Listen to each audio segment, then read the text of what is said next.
नमस्कार दोस्तों, आज की वीडियो में हम कंपैरिजन करेंगे टेल्ला, रूट मोबाइल और एफएल इंडिया को। इस टॉपिक का सुझाव हमें दिया शिवानंद जी ने, तो अगेन आपको काफी सारा थैंक यू। तो दोस्तों, इन तीनों ही कंपनियों को हम डिफरेंट पैरामीटर पे कंपेयर करें उससे पहले मैं आपको एक एक करके इन तीनों का क्या बिजनेस है, इन्हें कहाँ से कितना रेवेन्यू मिलता है और ज्योग्राफिकल वाइज इन्हें कितना रेवेन्यू मिलता है, तो वो भी आज हम डिस्कस करने वाले हैं। टेल्ला प्लेटफॉर्म और रूट मोबाइल का जो बिजनेस है वो ऑलमोस्ट देखिए सेम है। जब भी हम कोई ट्रांजैक्शन करते हैं तो बैंक के थ्रू हमें मैसेज आता है, और जब भी हम कभी लॉगिन करते हैं तो हमसे ओटीपी मांगा जाता है। तो ये सब जो ओटीपी या फिर जो हमें मैसेज आते हैं, ये सब काम करते हैं टेल्ला और रूट मोबाइल। इसके साथ ही हमारे को मेल आती है बैंक की तरफ से, तो ये सब मेल भेजने का काम भी टेल्ला और रूट मोबाइल जैसे कंपनियां करती हैं। तो दोस्तों, ये तो हुआ दोनों का बिजनेस। टेल्ला के पास मैसेजिंग के मामले में 30% मार्केट शेयर है इंडिया के अंदर। इंडिया के अंदर काफी सारी इंडस्ट्री हैं जो कि टेल्ला को काफी प्रेफरेंस देती है। 10 में से 9 बैंकिंग और ई कॉमर्स प्रेफर करती है टेल्ला को, और 10 में से 8 फाइनेंशियल सर्विस इंफॉर्मेशन टेक्नोलॉजी वाली कंपनियां प्रेफर करती है टेल्ला को, और इसके साथ ही 10 में से 7 हेल्थ केयर, कंज्यूमर गुड्स और सोशल मीडिया रिटेल वाली कंपनियां प्रेफर करती है टेल्ला को। टेल्ला को इंडिया से मिलता है 77% का रेवेन्यू, और वहीं पे ओवरसीज यानी कि विदेश से मिलता है इन्हें 23% का रेवेन्यू। बात करें अगर रूट मोबाइल की, तो इन्हें मैसेजिंग सर्विस से देखिए 97% का रेवेन्यू मिलता है, और वहीं पे कॉल सेंटर सर्विस से मात्र 3% का रेवेन्यू मिलता है। इसके बाद देखें डोमेस्टिक से 19% का रेवेन्यू, और वहीं पे एक्सपोर्ट से मिलता है 81% का रेवेन्यू। इसके बाद हम बात करते हैं एफएल इंडिया के बारे में। तो देखिए, एफएल इंडिया एक प्रोप्राइटरी कंज्यूमर इंटेलिजेंस प्लेटफॉर्म है, यानी कि एक एडवर्टाइजिंग की कंपनी है। मुझे लगता है कि आपको समझ नहीं आया होगा एफएल इंडिया क्या काम करती है, तो इसको समझाने के लिए मैंने आपके लिए एक एग्जांपल तैयार किया है। तो देखिए, मैंने फ्लिपकार्ट पे जाके टी शर्ट को सर्च किया और वहां पर थोड़ा सा मैंने टाइम स्पेंड किया। उसके बाद जब मैं किसी दूसरे प्लेटफॉर्म पे गया जैसे कि इंस्टाग्राम पे, तो वहां पर भी मुझे सेम एडवर्टाइजिंग दिखाई गई। यानी कि जब किसी चीज को आप सर्च करते हो तो ये वहां से डेटा लेकर और आपका जिसमें इंटरेस्ट है सेम चीज ही आपको दिखाने की कोशिश करती है। तो इस तरह के काम एफएल इंडिया करती है। आशा करता हूं कि ये एग्जांपल आपको समझ में आ गया होगा। तो अब हम देखते हैं कि एफएल इंडिया को ज्योग्राफिकल वाइज और किस सेगमेंट से कितना रेवेन्यू मिलता है। एफएल इंडिया को कंज्यूमर प्लेटफॉर्म से 98.2% का रेवेन्यू मिलता है, और वहीं पर एंटरप्राइज प्लेटफॉर्म से 1.8% का रेवेन्यू मिलता है, और ज्योग्राफिकल वाइज इन्हें इंडिया से 49.7% का रेवेन्यू मिलता है, और वहीं पर रेस्ट ऑफ वर्ल्ड से इन्हें 50.3% का रेवेन्यू मिलता है। इसके बाद इन तीनों ही कंपनियों को हम डिफरेंट पैरामीटर पर कंपेयर करेंगे, और आखिर में हम ये भी देखेंगे कि अगर आपने इन तीनों ही कंपनियों में 1-1 लाख रुपए लगाया होता तो उस 1 लाख की प्रेजेंट वैल्यू कितनी होती।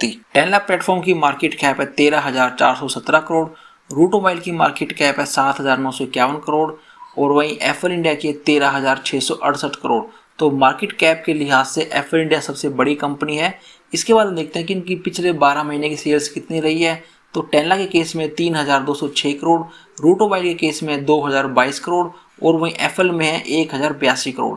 इसके बाद हम बात करते हैं हमारा पहला पैरामीटर जो कि होगा हमारा प्राइस टू अर्निंग रेशियो और ईवी बाय EBITDA। तो देखिए, प्राइस टू अर्निंग रेशियो का मतलब है कि अगर आप इन तीनों ही कंपनियों में अब आपको 1-1 रुपया कमाना है, 1 रुपया कमाने के लिए एडवांस में आप कितना रुपया कंपनी को देने को तैयार हो। तो टेल्ला अभी 24.88 के पी पे ट्रेड करती है, वहीं रूट मोबाइल 47.8 और एफएल इंडिया सबसे ज्यादा 63.9 के पी पे ट्रेड करती है। तो यहाँ पर हम 3 पॉइंट देंगे टेल्ला प्लेटफॉर्म को, क्योंकि वो देखिए तीनों में से ही सबसे सस्ते वैल्यूएशन पर अभी हमें दिखाई दे रही है। इसके बाद 2 पॉइंट देंगे रूट मोबाइल को और 1 पॉइंट देंगे एफएल इंडिया को। ईवी बाय EBITDA 17.6 है टेल्ला का, रूट मोबाइल का है 29.1 और वहीं एफएल का है 46.5। तो यहाँ पर भी देखिए टेल्ला को मिलता है बेनिफिट, उसे मिलते हैं 3 पॉइंट, रूट मोबाइल को मिलते हैं 2 पॉइंट और एफएल को मिलता है 1 पॉइंट। इसके बाद हम बढ़ते हैं अगले पैरामीटर की तरफ, जिसमें हम देखने वाले करंट रेशियो।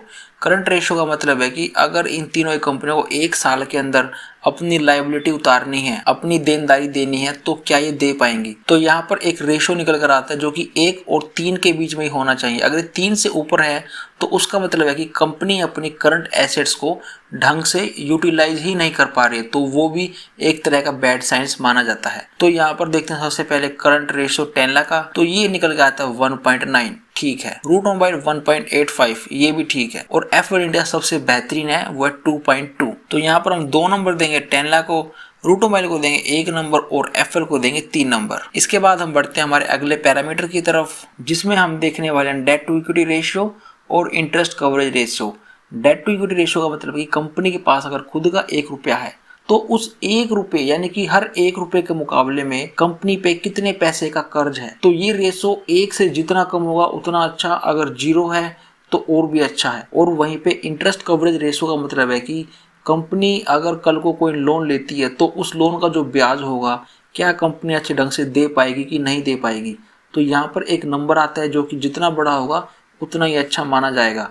तो सबसे पहले देखते हैं टेस्ला के केस में डेट टू इक्विटी रेशियो है 0, रूट में 0 है और एफएल में भी 0 है। तो यहाँ पर हम तीनों को देते हैं 3-3 पॉइंट। इसके बाद हम देखते हैं इंटरेस्ट कवरेज रेशियो। तो ये देखिए 671 है टेस्ला का, बहुत ही शानदार है। रूट मोबाइल का है 28.71, एकदम खराब है। एफएल का है 112.14, ये भी देखिए ठीक ठाक है। तो सबसे ज्यादा हम नंबर देंगे टेस्ला को 3 नंबर, रूट मोबाइल को देंगे 1 नंबर और एफएल को देंगे 2 नंबर। इसके बाद हम बढ़ते हैं अगले पैरामीटर की तरफ जिसमें हम देखते हैं return on equity. Return on equity का मतलब है कि कंपनी के अंदर जिन इन्वेस्टर ने पैसा लगाया है बदले में कंपनी उन्हें कितना पैसा वापस दे पा रही है। और वहीं पे रिटर्न ऑन कैपिटल एम्प्लॉयड का मतलब है कि अब जब कंपनी ने आगे कहीं ना कहीं किसी ना किसी रूप में इन्वेस्टमेंट की होगी, कोई ना कोई इन्होंने कोई सॉफ्टवेयर पे बनाने में कोई पैसा लगाया होगा, तो वहां से ये कंपनियां कितना अब रिटर्न जनरेट कर पाई है। तो आरओई है टेस्ला का 39.82, रूट मोबाइल का है 14.3, एफएल का है 18.15। तो यहाँ पे सबसे ज्यादा है टेस्ला का, तो इसे मिलते हैं 3 पॉइंट, रूट मोबाइल को मिलता है 1 पॉइंट और एफएल को मिलते हैं 2 point. Return on capital employed है टेस्ला का 48.1, रूट मोबाइल का है 17 और एफएल का है 22.9। तो यहाँ पर हम 3 नंबर देंगे टेस्ला को, 1 नंबर मिलता है रूट मोबाइल को और 2 पॉइंट मिलते हैं एफएल को। इसके बाद हम देखते हैं डिविडेंड यील्ड और ऑपरेटिंग प्रॉफिट मार्जिन। तो टेस्ला का डिविडेंड यील्ड है 0.2, रूट मोबाइल का है 0.24% और वहीं एफएल में अभी तक 0% है, क्योंकि इस कंपनी ने अभी तक कोई भी डिविडेंड अनाउंस नहीं किया है। तो हम टेस्ला को देते हैं 2 नंबर, रूट मोबाइल को मिलते हैं 3 और एफएल को मिलता है 1 नंबर। ऑपरेटिंग प्रॉफिट मार्जिन की बात करें तो 21.8 है टेस्ला का, रूट मोबाइल का है 11.8 और एफएल का है 19.7। तो यहाँ पर हम 3 पॉइंट देते हैं टेस्ला को, रूट मोबाइल को मिलता है 1 और एफएल को मिलते हैं 2 पॉइंट। इसके बाद हम बात करते हैं अगले रेशो की जिसमें हम देखने वाले हैं कि इन तीनों ही कंपनियों की पिछले 3 साल और 5 साल में सेल्स ग्रोथ कैसी रही है। तो टेस्ला की सेल्स जो है पिछले 3 साल में बढ़ी है 47% से और वहीं पे रूट मोबाइल की बढ़ी है 34% से और एफएल की बढ़ी है 63% से। पिछले 5 साल की बात करें तो टेस्ला में बढ़ी है 41% से, रूट मोबाइल की बढ़ी है 35% और एफएल की अभी अवेलेबल नहीं है। इसके बाद हम देखते हैं कि इन तीनों कंपनियों जो प्रॉफिट है पिछले 3 साल और 5 साल में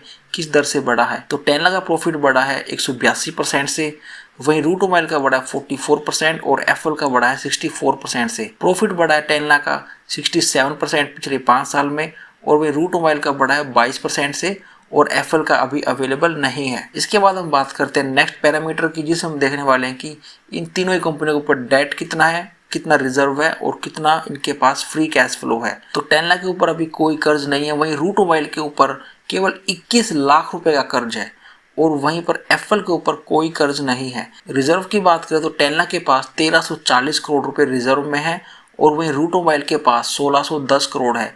अब जरा सोचिए कि 1610 करोड़ कंपनी के पास है तो वो कभी भी अपने इस 21 लाख रुपए के कर्ज को उतार सकती है, यानी कि कंपनी अभी पूरी तरह से एक वर्चुअल डेट फ्री कंपनी है।